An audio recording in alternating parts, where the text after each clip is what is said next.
we are in now municipal park in Hat Yai, and so with my friends Philip, and I think he will be our tour guide today because I haven't got too much idea, and so I want to give you some information about this municipal park. I haven't got any idea, and so it is a chance to visit here for us because Philip said that it is what kind of place it is. You know something? Well, you get all the sights here and the big Buddhas, and there's a lot to see here. I've not been here before, so it's all new to me as well. So generally speaking, that's all I know. So we'll make our way around. It's pretty easy to get around. So there's a cable car as well, so we'll probably walk up though, I guess. But there are. Have you ever heard that there are myriad of animals in here? I'm not sure. Not sure. I only had a quick look on YouTube, but I didn't really see a great deal. I was in a rush, so I didn't get to see much. So Yes. When I read, the recommendation of the where you should visit in Hat Yai, one of them, this municipal park. I guess we will see. Oh yes, one of the main attractions here. Yeah, just basically to put everything in one place, so you can do it. And it's like, as I say, it's only an hour from about 40 minutes from the city centre. So you can get a grab cab like we do, cost you $100. And that's it. Yes, we will discover together. We don't know nothing. Have a nice day.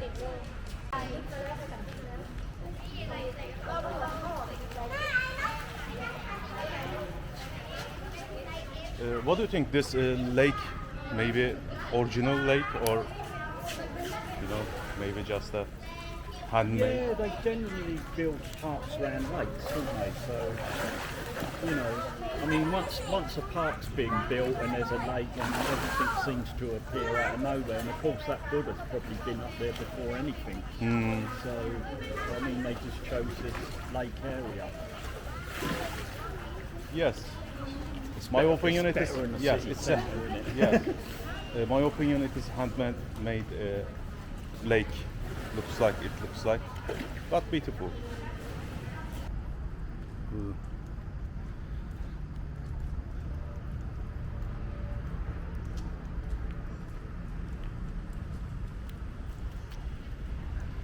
Now we are climbing up to the Buddha statue. The biggest one. Trekking up. Yes. Climbing. Trekking up. And I guess we will see all of the scenery of the city. We hope that. And Philip is a traveler. Oh, I've been around the world. Yes, we have been talking about the travels a lot. So would you please sum up to us what kind of stuff, what kind of things being a traveler in Asia countries, especially Thailand? Well, especially Thailand, there's so much to see and do. Well, there's a lot to see and do everywhere, but you've got to really put the work in and find the places and be prepared to do a lot of walking. That's my key, is the walking bit.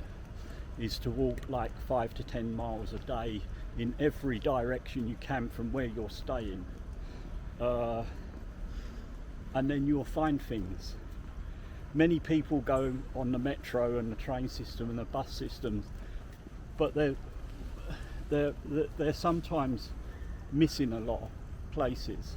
So it is like, you really got to work at it. Everywhere I've been, I've seen every site there is to see. Basically, there's some Monkeys. macaques. We understand what this means, municipal park now. We can see the monkeys. Yeah. And so, would you recommend to the people, when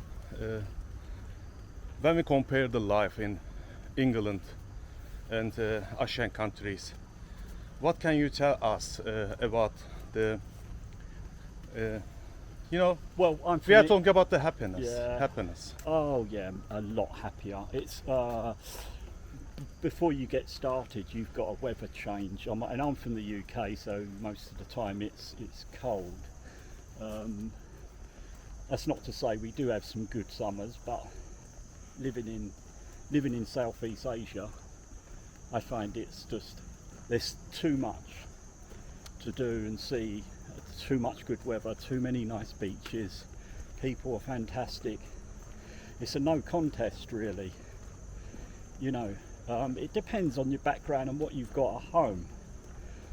You've got to weigh out the options of whether it's better here or the difficult thing is getting over being away from home. Of course, that's always going to be an issue. But I've been travelling now for 3 years, and to be honest, I don't want to go home. I really don't. I'm trying my hardest to sort out my finances to stay here, so it'll certainly be the case. I can stay here when I can draw my pension in the future, so it's a no-brainer really. Come and explore. You know, when you see the Thailand, especially Asian countries, my first impression that, as Philip, we are sharing the same impression. There is no violence, you know. They are very friendly people. Oh yeah, absolutely. And so, when you see this, you know, you don't want to go back. Yeah. Well, people ask me, you always get the same question, what's the nicest place you've been to, you know, and questions like that. And it's a really loaded question, because wherever you go, one, it's what you make it, it's who you meet along the way. And to be honest, they're all nice in their own ways. So you can't really put an answer to it, and it'd be wrong to. So, and you can have some bad experiences, but it doesn't mean as though that place is not going to offer you good experiences as well. So I'd say just go and do it. Just jump in head first and do it. Yes, you know, my opinion, especially in Philippines too, I saw the friendly people a lot. And in Asia, my people always, their behavior very polite to you, and it is, you know, I don't want to say directly because of my English, I will tell. Yeah. It is unusual in the world, Yeah. my opinion. And so, when you discover these cities, these Asian cities, you never come back. And so, I think being traveler is the best option to have a really good life, because time is precious. It is. When you get older, it's a lot precious, and you find every day you need to really get out and motivate yourself to do things. Otherwise, you're just wasting time. And when it becomes the rainy days, like we've experienced the last few days, there's not a lot you can do. People like to go to the bars and restaurants, but how often can you occupy yourself with that idea? You know, and if it's raining, even if you go to these resorts like we're here today, if it's raining, it wouldn't be half as nice, because you'd just be getting wet. I suppose you get a brolly and some waterproofs, but it takes it away a bit, the experience. So, but 98% of the time you've got good weather, so it's not a problem. And bear in mind it's a rainy season, so you can't avoid it.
my friend and me, my feet friend, we can walk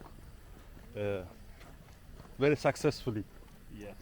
Yes, and so maybe it indicates that age is not important, you know. Oh, definitely. Yes, and he has an endurance about this. He can give a lot of effort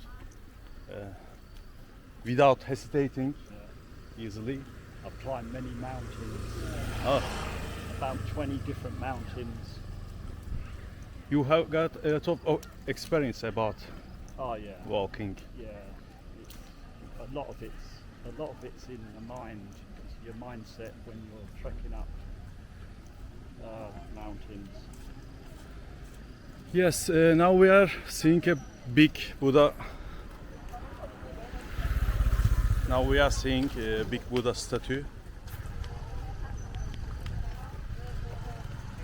Yes, I guess it will be best option to see the all of the view of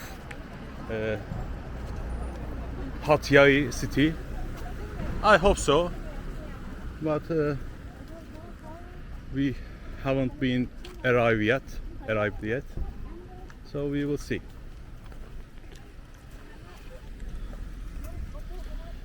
By the way, when you come here, firstly, you know, bottom side of the hill, you will see a zoo, municipal park. Then you have to climb up to the hill to see the city's view. You know, so there is another way. You can use a cable car. Yeah. It's You not can use, working today. but it is not working today. So I guess some cars, vehicles, public vehicles, you can use, but in fact we couldn't see so much. It was very rare, but you can ask and learn. So we will see the view top of to this hill. Okay, thank you.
Yes,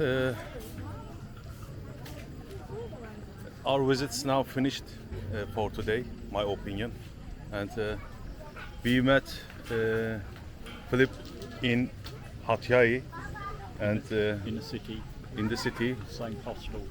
Yeah, same hostel, and we talk a lot about Thailand and some other countries, and maybe in the future we will meet again. Yeah. We don't know because both of them, both of us travelers, Yeah, yeah. travelers. So what do you want to say to the audience of my channel? I say we've had a great day today. It's really been great meeting you here. It's inspired us to do a bit more than sit in a city. Unfortunately, it's been raining for the last few days, so we couldn't do much. We got a break in the weather and decided to come up here in the cab and then walk up to the temple and back down again. And we got tonight and have a few beers tonight and then go from there. Maybe we'll see each other in Bangkok or somewhere else, but we may still travel down together. I don't know, I haven't decided yet. The trouble is the weather's not good, so wherever we're going to go it's going to be raining, so if we go to one of the beach resorts I don't know what it's going to be like. Yes. That's the problem. Yes, but it's I think yes, it's always chance in here Yeah. because Thailand, sometimes can has a rain a lot.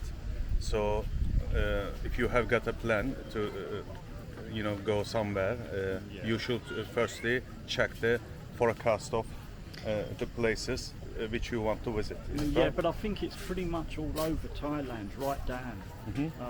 So you're not going to escape it because it's a rainy season or just coming to the end of the rainy season. So you're not going to escape it anytime soon. So I'm making my way down towards Bangkok because that's where I'm based. To travel around Asia, that's where I start from, get flights or bus journeys or whatever. So that's my central hub. So I've got to make my way down. So I may even go down to Krabi. I've been there a couple of times before. It might be wise for me to come down and I can show you around properly because I know my way around quite a bit. So that may happen yet. I may get the bus. There's no point in staying here, so I may as well just travel down anyway because I'm going in that direction. It just means that unfortunately, well, we might have some good weather. You might have, like today, for instance, was good today, not too hot, no rain, so yeah, it's good. I will ask you the last question to you. You have a lot of experience in other countries. Yeah. You traveled a lot of countries. Which one is your favorite? I answered this earlier, didn't we? We were speaking about this earlier. It's a loaded question because everywhere's got somewhere different to offer, so it's really difficult to answer. In fact, you really can't answer it because you could be somewhere that you would normally go and that could be one of the best experiences of your life. It depends on a lot of factors, who you meet along the way, what there is to see, and of course you don't know these things until you travel. You've got to put the work in to travel. So I'd say all the countries have been equally good.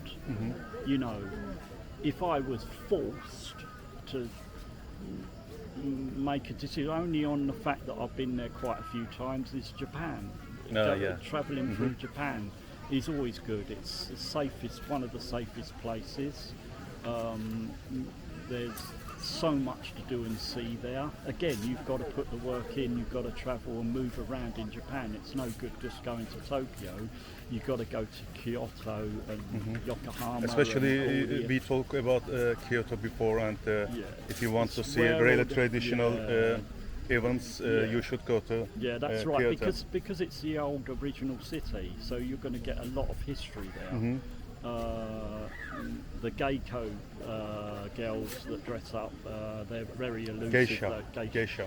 Yeah, but they're called Geiko now. They're not recognised as geisha anymore so much. I think that's an old traditional Yes, way. I heard that they have an education very They do, yeah. powerfully, Yeah. and you know. Yeah, they're very strict, and they sort of they're elusive, and they avoid tourism. And you're not really meant to approach them. You're meant to let them get on with whatever they're doing in their life. A lot of people try to get selfies and that, and they move. The way they move around is they tend to sort of be successful in avoiding the tourists. So if you do see one or two, you'll be lucky. You'll be lucky to see them. Oh, really? They move around really quickly. Oh, yes. You know, and they're pretty shy and. Pretty shy because of their tradition, or Yeah, because I think that it's their teachings. When they go through the teaching process, they're taught that, well, for instance, they're not allowed mobile phones. They're not allowed any technology. Oh, yes. It's only when they get time free to go and see their family. It's the only time that they really get the time to look on their mobile phones. But there's strict rules apply. I don't know a great deal about it, but this is just what I've been picked up. my opinion, it is a part of their education because you know, maybe it is important for them, a little bit hidden. Yeah. You know. Well, I when I was in Kyoto, I was lucky enough to meet one one-on-one, because Really? when I was staying there, I got to know the local people, and one of the business executives of this big hotel event, I got to know quite a bit, and he invited me along to a private function. It just meant me dressing a bit smarter and like sticking to some certain rules. But one of them, there were two or three Geiko girls there in their traditional white dress and the white makeup, and of course there was a lot of business people there, and one of them come over and approach where I was sitting and introduce herself and it's traditional to give her a little card, information card, so we exchanged that, and yeah, it was quite interesting. But I had the chance to ask her questions, and one of the questions actually was about technology and about what rights have they got, you know, and what can and they can't do. And she told me straight off that we're not allowed to, you know, we've got to concentrate on our traditional tradition, the tea ceremonies and everything that they do and they're involved with. So they're sort of, I don't think it's the norm thing to do, to bring technology into it, you know.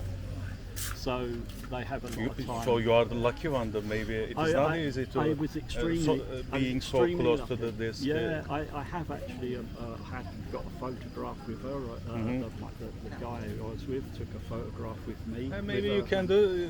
Maybe I'll you send should you the do. You should have done something. Maybe. I don't know. You don't know how to act. The only Yes, thing yes. you It can is. do is ask questions. Of course, it will be not a polite behavior. So Yeah, you got have to keep respectful. It, yeah, to you've got to keep these it people. short. Yes, I'm just joking. You know, yeah. I'm just joking. But I send you the photographs, and then you can put them on your blog or whatever. The photographs of me meeting this, you know, I'll send you some photographs. I can't say no. I can't say no. It was really interesting, and she was beautiful. She had the full dress. Now, when you go to Kyoto, you get a lot of tourists dressing up in the traditional clothing, but what tourists are not allowed to do, they're not allowed to paint their face white. I don't know what they use, but you're not allowed to use the makeup, and I think it's the headdress as well. I'm not sure about that. But when I went to Kyoto, a lot of tourists went to the traditional dress shops, and you can hire the traditional dresses out, and the men can hire out. Yeah, you can hire. So if you want as a hire. tourist, Yeah, but the and original to wear one for the day. or just the imitation. Oh yeah, they're imitations. Imitation. They're just made up for tourists. You pay a fee and you can wear them for the day, and the men can Because dress you know up the in fabric is important. Maybe Yeah, they are using the Yeah. very old fabric. Yeah. You know? So if you do go to Kyoto, don't mistake them as the real thing, because 9 times out of 10 they'll just be tourists. Even the type, even the Japanese people, they dress up in the traditional outfits, but they're not geiko or they. You know straight away, because they wouldn't have the makeup on Yes, or anything like that, and they wouldn't be walking around like tourists either.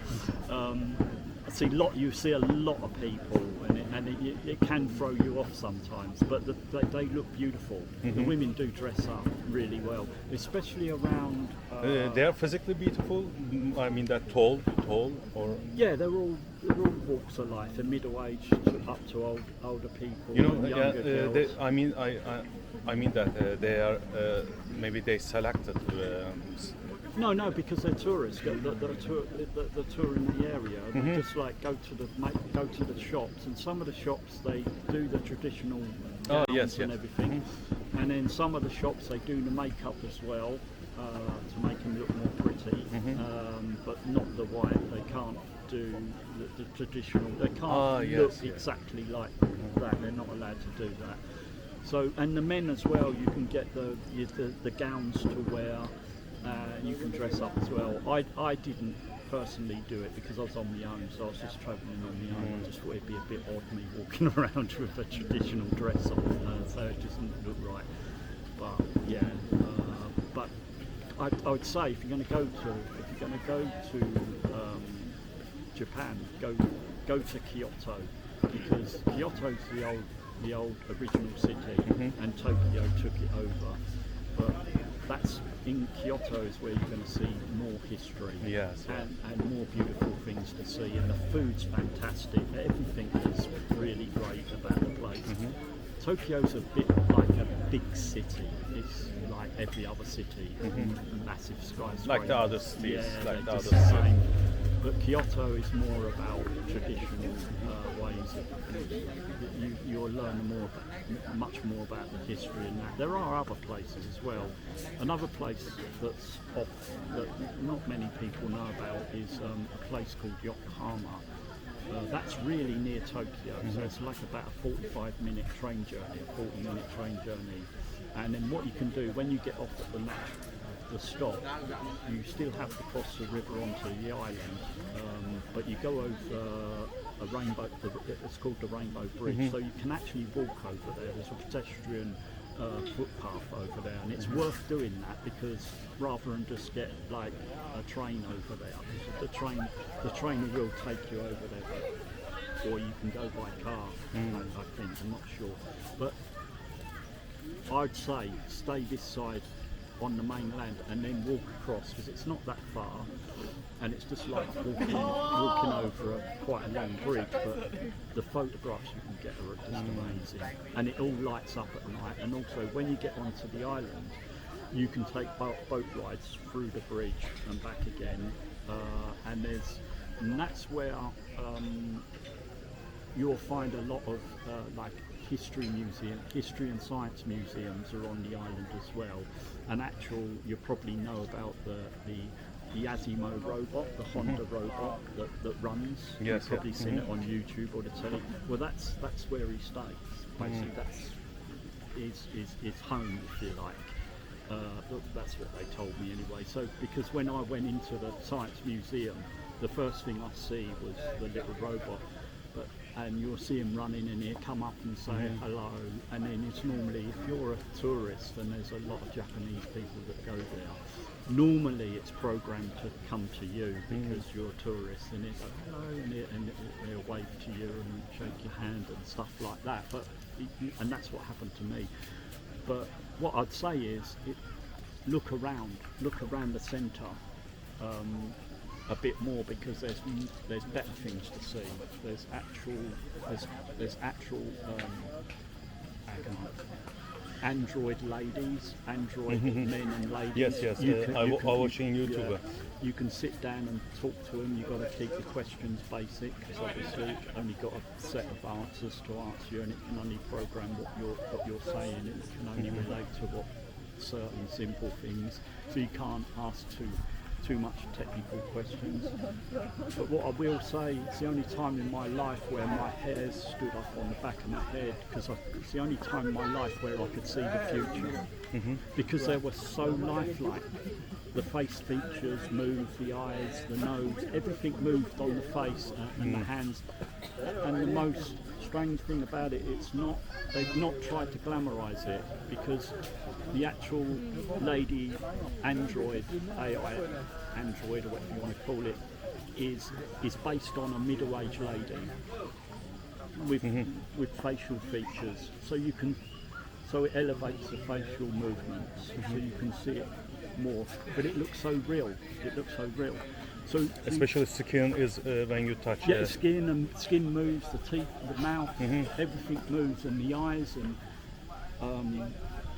it's one thing to see it on YouTube, and one thing to see it on these TV programs that show you. And there's a famous one that tells jokes and stuff like that. But that's nothing compared to this. This is real, basic human, with like human flaws on her face. Nothing special. You know, just an ordinary face, and it looks so real.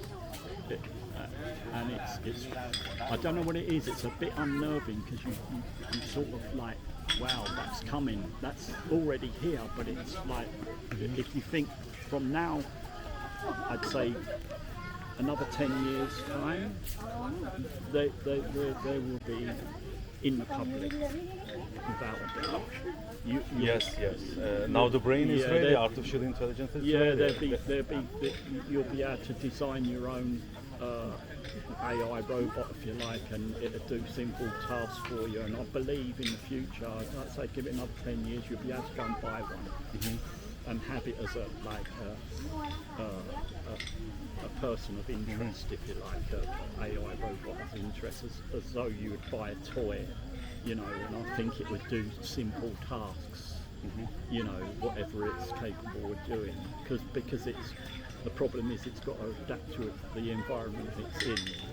Because if you're living like stairs, for instance, it's got to navigate and everything like that, and it could be quite complicated to start off with. So it'll only be able to do the simpler tasks. And of course, you're not going to get anything too technical, because it costs too much money. But you'll get the basic thing. Yes. This is a project of some companies that you know, working like on it. them little robots, the little dog robots that move their arms and legs. There'd be something like that, but a human. That's what I predict anyway. And you'll have some sort of communication with it, and it'll probably be, because it's AI and it had a computer network system in it, it'll probably be a teaching tool.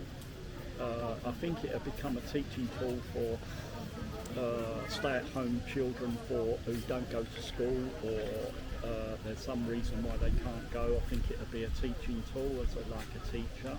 I think that'll be probably the direction it'll go in. But yeah, go across to the island. And there's other things. There's a fantastic shopping centre there as well, and it's like shopping centres like I guess you would find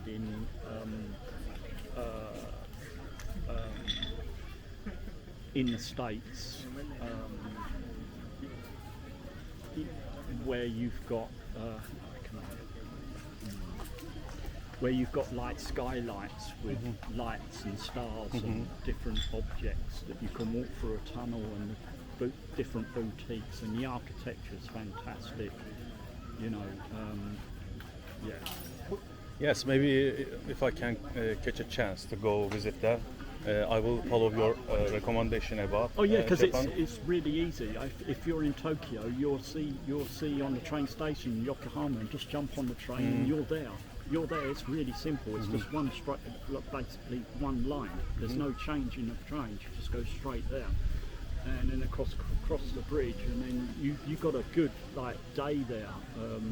You know, it's actually where they had part of the Olympics. I think they had like a triathlon there during the Olympics. Yokohama was a base for the Olympics. So yeah, you'll see all the running tracks and the sports stadiums there and different things like that. It's not a massive place, but it's a really interesting place to do. But you again, when you get there, you've got to look around and find things. It's no good just walking around and looking at buildings and think, oh, there's nothing in there. Go in and have a look. You might go into a building where you shouldn't be in, or it might be an office building. Because you can't tell. You know, you have to really investigate these places and don't be shy. Just move, and that's what I do wherever I go in the world. I'm not shy. If I make a mistake, I make a mistake. Like when I was in Tokyo, I went to these private bars that only let Japanese people in, and of course they politely ask you to leave. But so what? They're not gonna. It's not a problem. You just leave. Yes, but, yes. But And then, they can understand easily. You're a tourist and you're just trying to discover the city. But then I've been to one in Tokyo. And it's all Japanese business people, and they let me stay. They let me have a drink, albeit everyone moved down the other side of the bar and left me on my own at the end. I don't know what the theory is behind it, but everyone moved away from me. I'm a Westerner from the UK. They all moved away. I don't know why that is. It's just that they've got their own privacy, and that's why they want to keep it. I don't think it's too much them being offensive. I think it's just like, no, this is our thing, this is for us, and no one else, only Japanese people, which is fair enough. So you've got to respect their laws, you know. Yes, whenever you go to a country, you've got to surrender yourself to their culture. Entirely, don't try to manipulate things, you know. If you feel not welcome, then leave.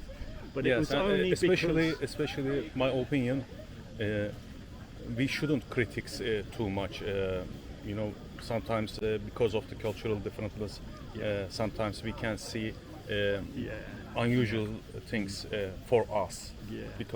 But we shouldn't critique. First, we should give a time to understand, and then maybe a lot of times when we spend a lot of times, then later we can we should say and critique something.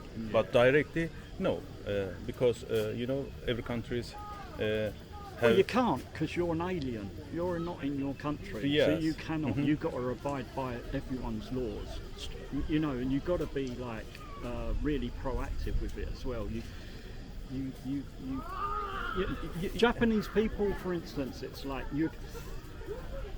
they are approachable, but it's up to you to break the ice with them, and it's really difficult because they're really reserved people, and they're very private, and they're very proud people, and it can be difficult, but I managed it because I'm not shy, so I do approach people.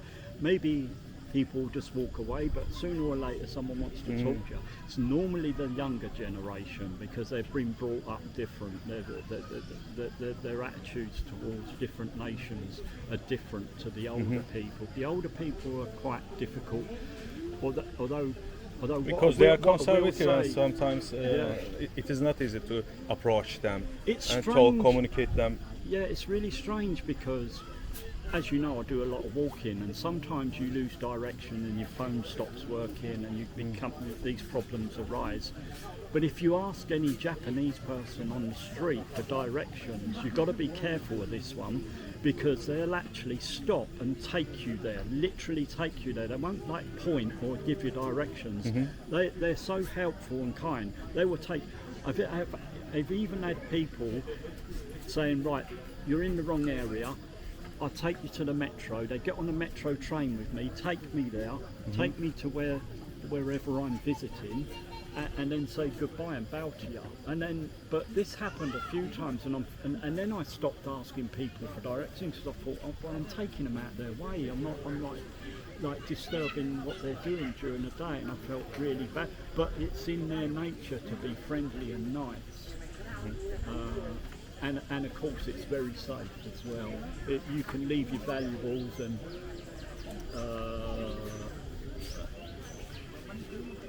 for most part of it, they'll be there when you get back. If you lose something or forget something, you can find it, and it's not in their nature to be like that way inclined. So yeah, Yes. they're very helpful people. But what but sometimes, like when I travel, I feel as though I need to ask people.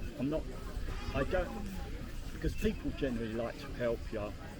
Everyone that's watching this, everyone likes to help each other. So I think I think they find it endearing when you ask them for help. So it gives them a focus as well, and sometimes it breaks up their monotonous days if they can help you. But don't try to sort of offer them money, because they take a little bit offence to that sometimes. Yes. Asian countries in Thailand too. I saw this. Because what that means to them, it means something completely different to Westernized people. What it means to them is they take it a little bit offensive, because they say it's implying that they're poor. And that's what you're implying when you give someone money. It's a really odd one. Yes, I think we should change. Sorry for that. Yeah. I think we should change our the ankle, looking ankle, and so yes, when you offer money, they think that as you say, they can be a little bit offended. And I was a witness of this situation.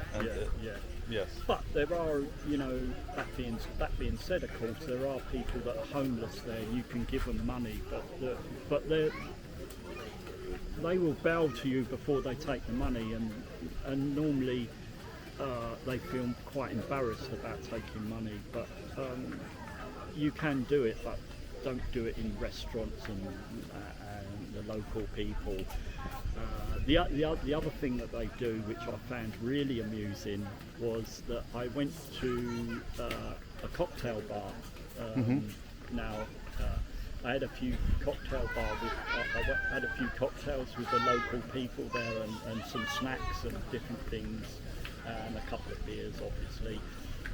But what happens is you're sitting around a table and you're changing stories, and you're introducing yourself, and you tell them about your country, and they're telling you about their family and this, that and the other. But what they do is when you leave, because they normally stay there longer, when you leave they come outside the cocktail bar in the street, and they'll watch you walk down the street, and they bow and wave to you.